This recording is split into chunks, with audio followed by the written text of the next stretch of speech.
குறைந்த காற்றழுத்த தாழ்வு பகுதி எங்கே நிலை கொண்டுள்ளது, மழை நீடிக்குமா என்பதை வரைகலையில் விவரிக்கிறார் இணை ஆசிரியர் கார்கே. நன்றி கவிதா. குறைந்த காற்றழுத்த தாழ்வு பகுதியானது நேற்றைய தினம் மதியத்துக்கு மேலே உருவானது.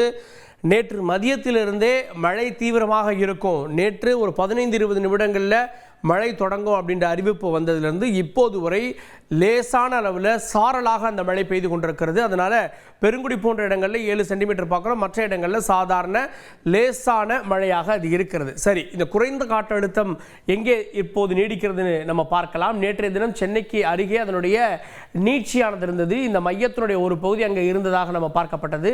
இந்த ஒரு சூழலில் இப்போது அது இருப்பது அப்படின்றது புதுவைக்கு கீழே திருச்சி, அதாவது இங்கே நம்ம பார்த்தோம் அப்படின்னா டெல்டா மாவட்டம், குறிப்பாக நாகப்பட்டினத்திற்கு அருகே இருப்பதாக இருக்கிறது. நாகப்பட்டினத்திற்கும் இலங்கைக்கும் இடையிலே அது இருக்கிறது. ஸோ தென்மேற்கே அது மையம் கொண்டிருக்கிறது. வங்கக்கடலுடைய தென்மேற்கில் குறைந்த காற்றழுத்தம் நீடிக்கிறது. இது கரைக்கு பக்கத்தில் வந்து தான் உருவானது அப்படின்றதால இது குறைந்த காற்றழுத்தமாகவே இது வந்து கரையை கடக்கும் அப்படின்னு எதிர்பார்க்கப்படுகிறது. காரணம் என்ன அப்படின்னா, இது ஒருவேளை வங்கக்கடலுடைய மத்திய பகுதிகளிலேயோ வேறு எங்கேயோ இருந்து உருவாகி இருந்தால் அதுக்கான டைம் கிடைச்சிருக்கோ, அதனால் அது புயலாக மாறுவதற்காகவோ அல்லது ஆழ்ந்த தாழ்வு மண்டலமாக மாறுவதற்கோ வாய்ப்பு இருக்கிறது. இப்போ குறைந்த காற்றழுத்தமாக இருக்கிறது அப்படின்னா அது மழையை கொடுக்கக்கூடியது. புயல் அப்படின்றதுக்கு முன்பாக குறைந்த காற்றழுத்தமோ ஆழ்ந்த காற்றழுத்தமோ மழையை கொடுக்கக்கூடிய ஒன்றாக இருக்கிறது. ஆனால் மழையை கொடுக்கும் நேற்றிருந்து சொல்கிறீங்களே, என்ன நடக்குது, ஏன் மழை இல்லை அப்படின்னு நீங்கள் கேட்கலாம். இப்போது நாம் பார்க்க போவது மழைக்கான மேகங்கள். மழைக்கான மேகங்களை இப்போது நீங்கள் பார்க்கிறீர்கள். எங்கே இருக்குது அப்படின்னா சென்னைக்கு மேலே, அதாவது வட தமிழகம் மற்றும் தெற்கு ஆந்திரா, இங்கே வானம் எவ்வாறு இருக்கிறது அப்படின்றத நம்ம சேட்டலைட்டினுடைய கண்கள் வழியாக பார்க்கிறோம். வானத்தில் உக்கிரமாக காட்சியளிக்கிறது. கரையில் இருக்க வேண்டிய இந்த மேகங்கள் இப்போது கடலில் மையத்தில் நீந்தி கொண்டிருக்கிறது. அதனால தான் மழை இப்போ நமக்கு வரல. உருவாகி இருக்கக்கூடிய இந்த குறைந்த காற்றழுத்தம் இந்த பகுதியில் நீடிக்கிறது.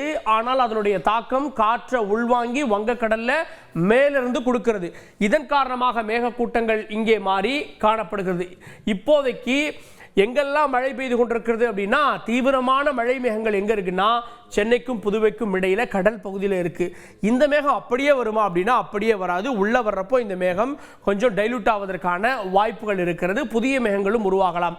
இப்போது அதிக மழை, தமிழகத்தை விட அதிக மழையானது ஆந்திராவுக்கு கிடைத்து வருகிறது. விஜயவாடாவில் தொடங்கி நெல்லூர், இன்னும் சொல்லணும் அப்படின்னா சென்னைக்கு அருகே சூலூர்பேட்டை வரை மழை தற்போது பெய்து கொண்டிருக்கிறது, கிடைத்து வருகிறது. சரி, இப்போது கடலுக்கு உள்ளே இருக்கக்கூடிய இந்த மேகம் அப்படியே வரப்போகிறதா அப்படின்னா இது மேகத்தினுடைய திரள்.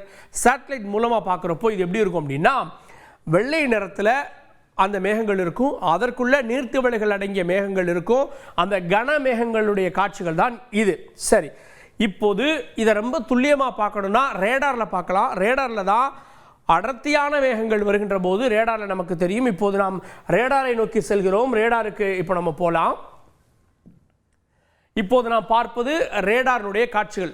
ரேடாருடைய காட்சிகள் இந்த வெள்ளை நிறத்தில் தெரிவது நாம் அப்போது அங்கு பார்த்த அதே சிவப்பு நிறத்தினுடைய மேகக்கூட்டம் தான் இப்போது இங்கு வெள்ளையாக தெரிகிறது. அதோடு இப்போது பதிவாகி இருக்கக்கூடிய இந்த ப்ளூ கலரில் இருக்கக்கூடியது எல்லாமே மழை தரக்கூடிய மேகங்கள். ஸோ அது ரொம்ப அக்யூரேட்டாக இந்த ரேடாரில் பதிவாகும்.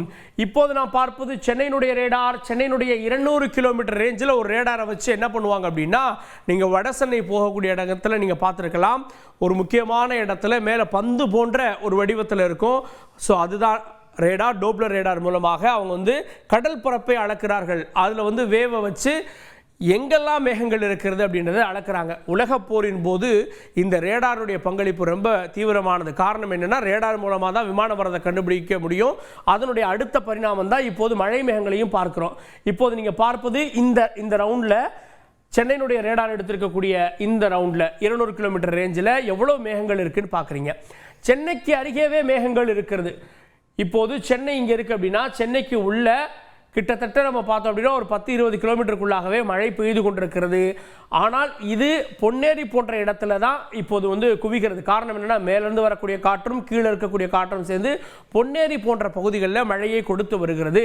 ஸோ மழைக்கான வாய்ப்புகளும் மேகங்களும் இப்போது கடலுக்குள்ளேவே இருக்கிறது அப்படின்றத நம்ம பார்க்கிறோம். சரி, இது கன்வெர்ட் ஆகி எப்படி உள்ள வரும், எங்கெல்லாம் மழை பெய்யும் அப்படின்றத நீங்க கேட்பது புரிகிறது. சரி, மழை எவ்வாறு பெய்யும்? அது வந்து ரேடாரில் காட்டக்கூடிய மழை மேகங்கள். இந்த மேகங்கள் ஃபோர்காஸ்ட்ல எப்படி காட்டுதுன்னு நம்ம பார்க்கலாம். ஃபோர்காஸ்ட்ல நீங்க பார்க்குறீங்க, இப்போதைய நிலவரப்படி பாருங்க, சென்னைக்கு உள்ள 4 இப்போ பார்த்தீங்க அப்படின்னா 4 மணி 3 மணிக்கெல்லாம் பார்த்தீங்கன்னா குண்டூர், சூலூர்பேட்டை, சென்னை போன்ற இடங்களில் கடல்ல இருந்து அந்த காற்று மழையை கொண்டு வருவதாக பார்க்கிறோம். அதாவது நம்ம பார்த்த அந்த மொத்த மேகம் அப்படியே வராது, கொஞ்சம் கொஞ்சமாக அது வந்து மேக கூட்டங்களை உருவாக்கி அனுப்பும். ஏன்னா அந்த சிஸ்டம் கடல்ல இருக்கிறதால அது மேகங்களை உருவாக்கி அனுப்பும். சரி, அடுத்தது 4 மணிக்கு பார்க்குறீங்க. 4 மணிக்கு சென்னையில் சுமாரான மழை, மேலே ஆந்திராவில் தீவிரமான ஒரு மழையை நம்ம பார்க்கிறோம். ஆனால் அலர்ட் கொடுக்கப்பட்டது எங்கே? சென்னை, செங்கல்பட்டு, காஞ்சிபுரம், திருவள்ளூர். இங்கே 4 மணியினுடைய நிலவரம் இது. 5 மணியினுடைய நிலவரம் பார்க்குறீங்க, 5 மணிக்கு மேலே இந்த மேகம் அப்படியே கீழே வந்துருச்சு. வேலூர் போன்ற இடங்களில் மழை, காஞ்சிபுரத்தில் மழை அப்படின்றத பார்க்குறோம். திருவண்ணாமலையில் மழை, சென்னையில் லேசான ஒரு மழை. அதன் பிறகு 6 மணி, 7 மணி, 8 மணி, 9 மணி, 10 மணி. ஸோ இப்போ 10 மணிக்கெல்லாம் பார்த்தீங்க அப்படின்னா இந்த மேகக்கூட்டம் சென்று விடுகிறது. இரவு நேரத்தில் உருவாகக்கூடிய, அதாவது வடகிழக்கு பருவமழையில் இரவு நேரத்தில் வரக்கூடிய மழையினுடைய தன்மை 10 மணிக்கு மேலே பாருங்க புதிய மேகங்கள் உருவாகிறது. புதிய மேகங்கள் இரவு 10 மணிக்கு உள்ளே வருகிறது. சென்னை பகுதியில் இப்போ தீவிரமான மேகங்கள் உள்ள வந்து மழையை நமக்கு பொழிவிக்கக்கூடியதை நம்ம பார்க்கிறோம். இன்று இரவு மழைக்கான வாய்ப்புகள் பிரகாசமாக இருக்கிறது. நள்ளிரவு 1 மணி 2 மணிக்கெல்லாம் பார்க்கிறோம் சென்னையில் ஒரு நல்ல மழை இருக்கு. அதே போல திருப்பதி, அங்கே ஆந்திராலெல்லாம் தீவிரமான ஒரு மழையே இருக்கிறது. காஞ்சிபுரம், மதுராந்தகம், நெய்வேலி, டெல்டா மாவட்டங்கள், குறிப்பாக மயிலாடுதுறை, நாகப்பட்டினம், நெய்வேலி போன்ற இடங்களிலும் இன்று இரவு மழைக்கான வாய்ப்புகளை இது காட்டுகிறது. 3 மணி 4 மணி அதிகாலை 4 மணிக்கு உள்ளே வந்து விடுகிறது.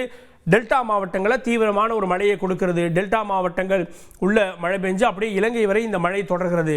இன்று இரவுக்கான முக்கிய செய்தி அப்படின்றது, அதாவது இன்று இரவு கடந்து நாளைய தினம் காலையில் லேசான மழையோடு நாளைய நாள் தொடங்க இருக்கிறது. அதனால இப்போ வரக்கூடிய மேகம் கொஞ்ச நேரத்தில் மழையை கொடுக்கும், அப்புறம் ஒரு கேப் இருக்கும். எங்க இப்போது நாம் பார்த்த இந்த கேடிசிசின்னு சொல்லக்கூடிய இந்த மாவட்டங்களில். அதுக்கப்புறமா மதியத்திற்கு மேலாக கொஞ்சம் மழை உள் மாவட்டங்கள் இருக்கும்.